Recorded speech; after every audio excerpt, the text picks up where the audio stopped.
Throughout history, people have created many forms of currency, and nearly all of these tales begin with a new ruler, a more moral community, and a new currency.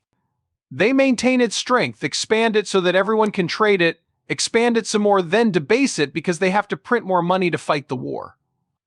As a result of debasing and inflating the currency to an absurd level, it soon becomes untradeable, and eventually the soldiers either realize they are being paid in worthless currency or they stop getting paid altogether, leading to mutiny or desertions. A well-known millionaire business executive named Saylor has just become a major player in the Bitcoin industry sector as a result of his optimistic Bitcoin outlook and perceptive analysis of intricate issues. According to a 1996 Washington Post article, Saylor's investigation of historical patterns has brought him to an intriguing conclusion, which is indicative of his profound fascination with history, especially the development of Western civilization.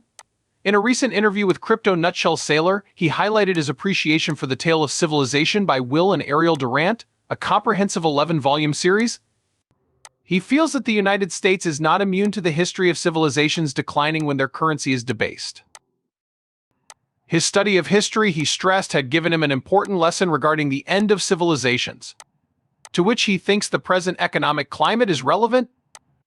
The reason why sailors are so convinced of Bitcoin is that it can solve the problem of a really rare and desired asset directly without the need for a third party. In his view, this trait is critical for avoiding the dangers of monetary debasement. Saylor has established himself as a prominent figure in the cryptocurrency industry, providing insightful commentary on Bitcoin and its possible impact on the future of currency. Not once in a dozen, if you read this, you will see the climb thousands and thousands of times, not once, twice, or even once.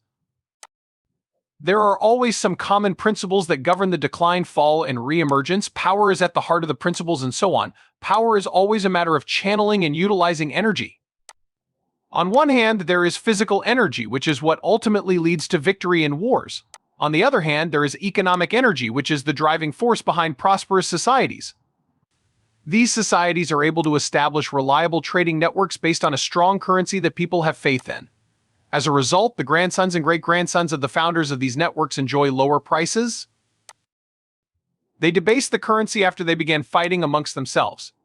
And then it all starts over again. Their soldiers forsake them, their trading partners refuse to do business with them, commercial energy flows past them, and they blame the barbarians.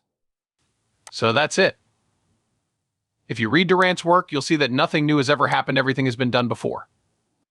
History is largely a tale of narcissistic, egotistical men who mistakenly believe that things are different this time around and that they were sent to Earth to make things right. Then, they act like Alexander the Great and go on exotic adventures.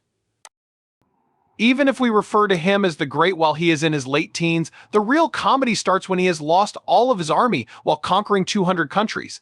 He passed away at the age of 33, and shortly after his death, everything falls apart. After a year, 2 years, or even 10 years of doing this, everything eventually falls apart. And it keeps going in the same vein. This is not the first time this has happened. In fact, I think there is a lot to be learned from listening to or reading about such histories. It was completed. Throughout reality, it's a typical occurrence throughout human history that every civilization that failed did so due to a lack of effective power channeling. The technical aspects of its engineering were weaker, and it lacked the ability to channel capital effectively, rendering its economic power and monetary systems entirely flawed. The world of metal coin traders crushes those of glass bead traders, while the world of gold coin traders crush those of silver coin traders. You still think gold is money if you deal with people who deal in copper coins? The Spanish set out to colonize the Americas. They return all the gold, but that doesn't fix anything because it multiplies the supply of gold by 5. Since they were unprepared for the consequences of artificially inflating the money supply, hyperinflation ensued, leading to the downfall of both their economy and the Spanish Empire. The Romans discovered it 1,700 years after the Greeks did, 500 years after the Romans discovered it, and it occurred in Egypt, Assyria, China, and every other country where records are available. It has likely occurred an additional 100,000 times that have gone unrecorded. For this reason, I think it is important for people to read history. It is worth noting that between the years 1500 and 1500, people in Italy were utilizing paintings as a kind of wealth preservation, isn't it? You'll see that all of these principles keep appearing, which is rather intriguing. How do you acquire valuable, scarce assets that you can carry with you wherever you go? Wow, Bitcoin would have been the perfect solution to the problem if you read it. Given the combination of institutional acceptance and regulatory certainty in 2024, the risk-reward proposition for Bitcoin is unparalleled in the asset's history.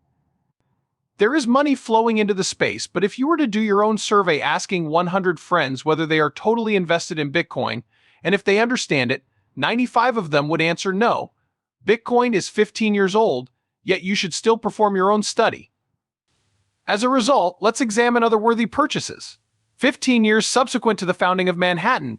Did you get your money's worth? It wasn't a wise decision to start counting down the years after Mount Manhattan's discovery in 1776, which is 200 years later. Investing in Manhattan real estate in 1791 was a wise decision. Would you say it was money well spent?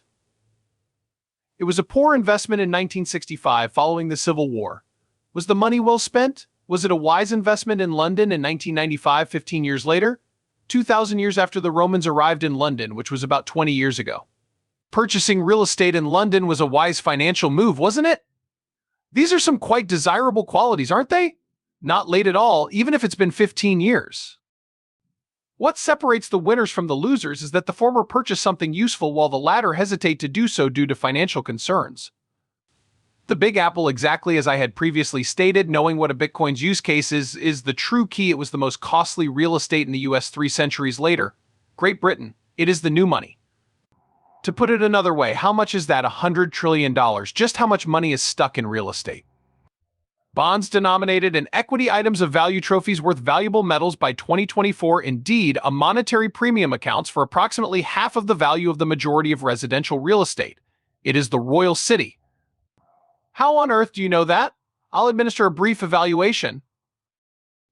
If you were to visit Miami Beach or Monaco and count the number of lights on in each condo building along the shore, you would find that 80 to 90% of the condos there do not have lights turned on at night.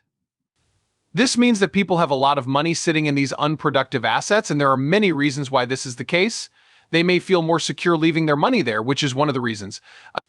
Thus, throughout the 20th century, fans essentially invested into sports franchises. Think about it. When the wealthy get wealthy, what do they own? They own sports franchises. They invested in property. They acquired both businesses and property. They acquired deeds to wood. Acquiring oil rights was their move. They got some gold. They invested in bonds. They simply made purchases since they were aware that their money would be safe in the bank. It was destined to fade. Is there still time? Could you really just pack all your belongings into your pocket, give yourself 1 day's notice, and flee the nation if you had to? If that isn't the case, it's likely not too late for you. Thus, Bitcoin stands for internet-based ownership, a digital asset worth hundreds of trillions of dollars. What is its worth? How much is it worth? Not quite there yet. The current amount is $1 trillion. Will it be considered overpriced when its value increases 100-fold? Very doubtful. Just because it's better than a real object you buy doesn't mean it will appreciate at the same rate as anything else.